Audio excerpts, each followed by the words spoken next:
Hola, mi nombre es Sebastián Gómez Tejada. Soy médico especialista en ortopedia y traumatología. En esta exposición vamos a abordar el tema de osteomielitis. Osteomielitis es la infección purulenta del tejido óseo que involucra tanto a la médula ósea como a la cortical y también al periósteo. Según el microorganismo que dé origen a la infección, la osteomielitis puede ser clasificada en osteomielitis piógena o inespecífica, en el cual el microorganismo más frecuentemente aislado es el Staphylococcus aureus, entre un 60 y un 90% de los casos, o la osteomielitis no piógena o específica, en las cuales el microorganismo causal más frecuentemente hallado es el Mycobacterium tuberculoso. A su vez, también tenemos los modos en los cuales el microorganismo puede alcanzar el tejido óseo. Hay cuatro formas. Tenemos por diseminación hemática, en la cual a través de una bacteriemia el microorganismo puede alcanzar el tejido óseo. Por infecciones de la vecindad, por ejemplo de las partes blandas que se encuentran alrededor del tejido óseo. Por inoculación directa, por ejemplo un trauma directo penetrante o una fractura expuesta. O en forma iatrogénica. Un ejemplo muy claro de esto es la instrumentación quirúrgica al realizar una cirugía sobre el tejido óseo. También podemos diferenciar, según la edad del paciente, los diferentes agentes etiológicos que pueden dar origen a la osteomielitis. En el lactante, el microorganismo más frecuentemente aislado es el Haemophilus influenzae. En los niños es el Staphylococcus aureus. Mientras que en el adulto encontramos que el Staphylococcus epidermidis y el Staphylococcus aureus son los microorganismos causales más frecuentes de este tipo de infección. La vía de diseminación más frecuente es la vía hematógena, que está vinculada especialmente en la osteomielitis del lactante y en la osteomielitis de los niños. Sin embargo, en el adulto, la vía más frecuente de infección del tejido óseo es por inoculación directa, por ejemplo, las fracturas expuestas, o en forma iatrogénica por los tratamientos quirúrgicos sobre el tejido óseo. Podemos clasificar la osteomielitis según el tiempo transcurrido desde la colonización del patógeno en el tejido óseo. Cuando este tiempo es menor a 14 días, estamos frente a una osteomielitis aguda, en la cual la vía de diseminación hematógena es la más frecuente. El paciente se presenta con un cuadro febril, tumefacción, impotencia funcional y hay una ausencia de derrame articular, el cual nos ayuda a hacer el diagnóstico diferencial de una artritis séptica. Cuando este periodo de tiempo se extiende entre 14 y 30 días, estamos frente a una osteomielitis subaguda, donde el síntoma principal es el dolor.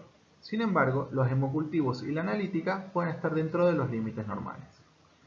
Cuando el periodo de tiempo es mayor a los 30 días, ya nos enfrentamos a una osteomielitis crónica, en el cual la signosintomatología podemos encontrar el dolor, la presencia de fístulas cutáneas con secreción purulenta y ya podemos encontrar signos radiológicos en todos los exámenes complementarios imagenológicos. La osteomielitis hematógena aguda es la forma más frecuente de presentación. Más del 80% de los casos, el Staphylococcus aureus es el microorganismo responsable. Afecta con mayor frecuencia a niños menores a 2 años y a los niños entre los 8 y los 12 años de edad. Se localiza frecuentemente en la metáfisis distal del fémur y en la metáfisis proximal de la tibia. La signosintomatología que tiene este proceso es que el paciente se encuentra febril, presenta impotencia funcional, tiene un dolor localizado en el área de la infección, hay signos de flebosis, tumefacción, rubor, presenta contractura muscular y lo que es muy importante es que hay una ausencia de derrame articular. Como habíamos dicho previamente, es lo que nos ayuda a hacer el diagnóstico diferencial de la artritis séptica. Los estudios complementarios son las radiografías, tomografía extracomputada, resonancia magnética nuclear, que vamos a encontrar diferentes tipos de alteraciones según el periodo que estemos evaluando. En laboratorio vamos a ver una eritrosedimentación aumentada, la presencia de leucocitosis, neutrofilia y una proteína C reactiva también aumentada. El diagnóstico definitivo se hace a través de una biopsia por punción. En estos estudios complementarios podemos observar algunos de los signos imagenológicos de la osteomielitis. En el estudio de las radiografías, que se encuentran a la izquierda, tanto en el frente como en el perfil, podemos observar la presencia de un secuestro óseo. El estudio que se encuentra a la derecha es una resonancia magnética en el córtex sagital, en el cual podemos observar la presencia de signos de osteomielitis en la metáfisis distal del fémur, como a su vez nótese el compromiso de las partes blandas en la región posterior del fémur. También hay que observar que no hay un compromiso de la articulación, por lo cual no estamos frente a una artritis séptica, sino a los signos de una osteomielitis aguda. El conocimiento de la fisiopatología de la osteomielitis hematógena aguda es clave para conocer el desarrollo de la enfermedad. El tejido óseo se encuentra vascularizado por vasos provenientes desde el periósteo, como también por los vasos nutricios. Estos últimos ingresan a través de la cortical, alcanzan el canal medular y se van ramificando hasta formar las asas capilares. La mayor concentración de estas asas capilares se encuentra en las metáfisis de los huesos largos debajo de la placa de crecimiento. En estas asas capilares hay una disminución de la velocidad del flujo sanguíneo, como también aumenta la turbulencia del mismo. La vía por la cual los microorganismos alcanzan el tejido óseo más frecuentemente es por diseminación hemática, la vía hematógena. Así, cualquier infección, por ejemplo, infecciones del aparato urinario, infecciones respiratorias o de piel y partes blandas, producen bacteremia, que es la presencia de los microorganismos en el torrente sanguíneo. Estos microorganismos viajan en el torrente sanguíneo por todo el cuerpo. Cuando ingresan a través de las arterias nutricias, alcanzan las asas capilares. Es en esta área en la cual, como disminuye la velocidad del flujo sanguíneo, como también aumenta la turbulencia, hay una mayor probabilidad de que los microorganismos patógenos puedan alcanzar las paredes del tejido óseo, produciendo así la multiplicación de los mismos y disparando todos los fenómenos inflamatorios. Empieza a producirse la migración de neutrófilos para luchar contra esta infección, también la de macrófagos, la migración de linfocitos. Empieza a producirse una cavidad en el tejido esponjoso que empieza a llenarse de pus. Recuerden que el pus es una secreción, un líquido que es rico en diferentes proteínas, microorganismos patógenos vivos y muertos, neutrófilos vivos y muertos, macrófagos vivos y muertos. Empieza a aumentar esta colección de líquido. El tejido óseo esponjoso es débil y empieza a aumentar la presión de esta cavidad. El tejido cortical también es débil, entonces se forman canales para poder liberar la presión de este líquido hacia el exterior. La secreción purulenta se colecciona debajo del periósteo, formando lo que son los abscesos subperiósticos. El absceso subperióstico, que se había formado por la extrusión de material purulento por fuera del tejido óseo, empieza a producir una separación del periósteo con respecto de la cortical. Esta disección encuentra su límite en el lugar en donde el periósteo se encuentra firmemente unido a la placa de crecimiento. Sin embargo, el volumen de la colección purulenta continúa aumentando, por lo cual también aumenta el volumen del absceso subperióstico. Esto separa cada vez más y más el periósteo de la cortical. Como recuerdan, parte de la vascularización del tejido óseo provenía de los vasos que vienen desde el periósteo. Al aumentar el volumen del absceso subperióstico, impide que estos vasos irriguen parte del tejido óseo. A su vez, el aumento de la colección purulenta dentro del tejido óseo también impide que los vasos provenientes de la médula ósea y de las asas capilares irriguen este sector de hueso, por lo cual la misma colección purulenta aísla sectores de hueso en los cuales no llega la irrigación. Estas islas de hueso se necrosan y se forman lo que se denominan secuestros, que son áreas de hueso cortical necróticas.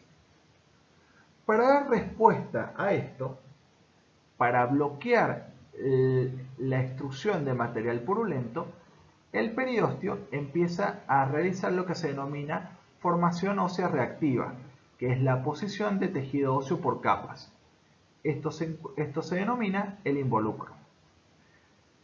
Al continuar aumentando la colección purulenta y la presión de la misma, se forman fístulas que atraviesan la cortical, que atraviesan el involucro, que atraviesan también el periósteo y van a desembocar en las partes blandas, produciendo colecciones purulentas en los tejidos blandos. Estos canales se denominan cloacas. En fases más avanzadas de la enfermedad, los tejidos blandos empiezan a también producir fístulas hacia el exterior para liberar su contenido purulento. En este ejemplo radiográfico podemos ver algunos de los signos radiológicos de las diferentes etapas de la osteomelitis hematógena aguda.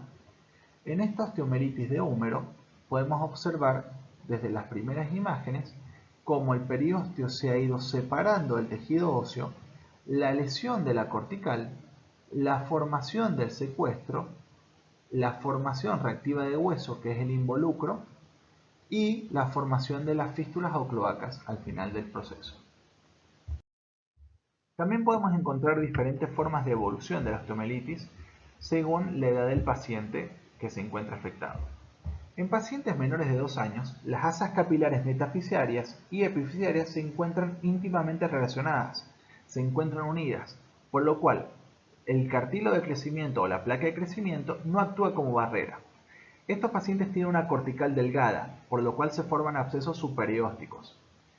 Pero es rara la propagación diafisiaria o la formación de secuestros.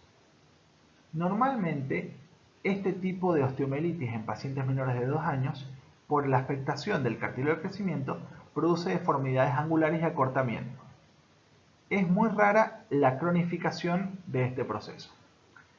En pacientes mayores de 2 años, las asas capilares metafisiarias y epifisiarias no se encuentran relacionadas.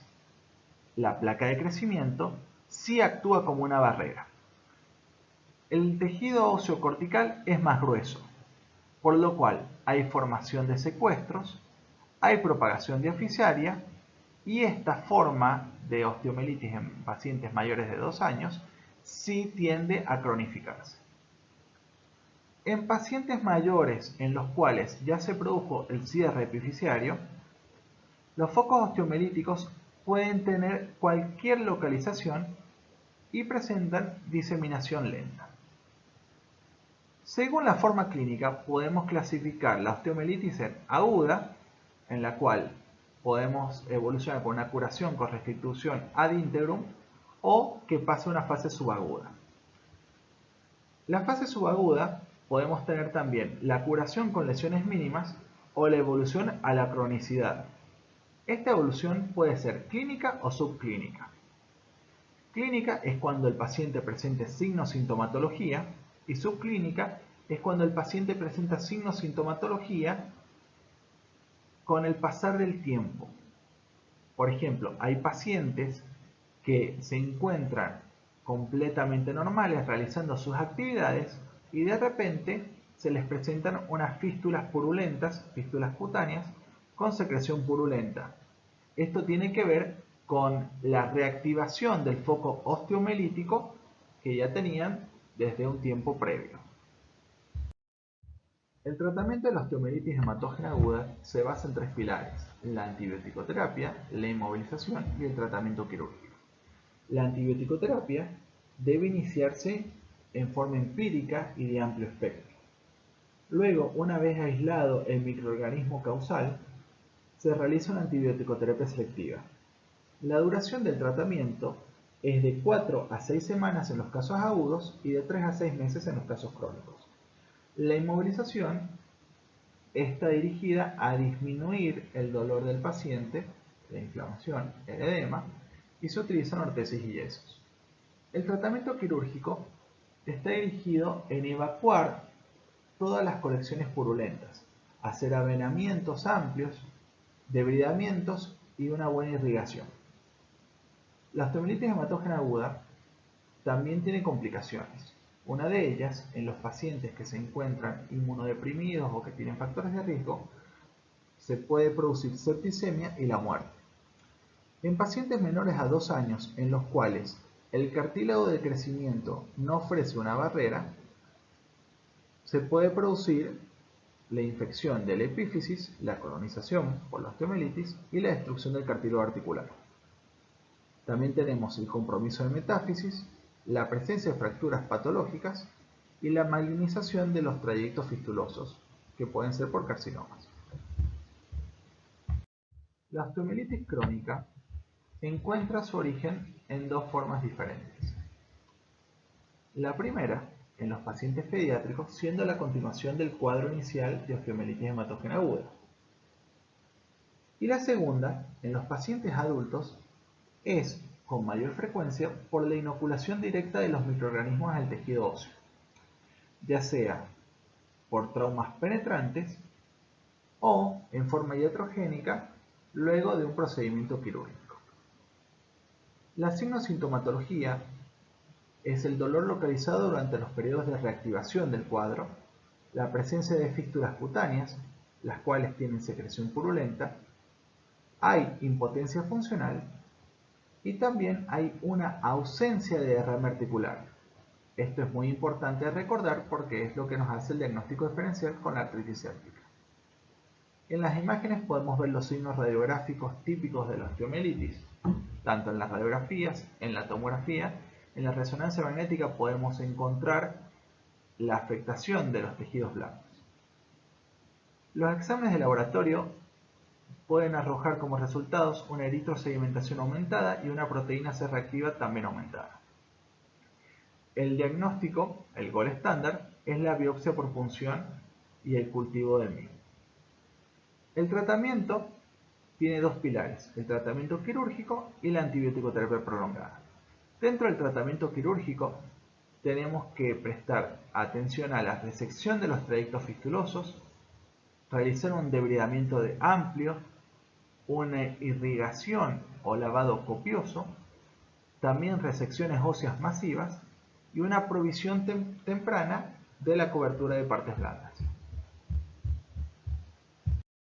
Aquí tenemos algunos ejemplos de osteomielitis crónica.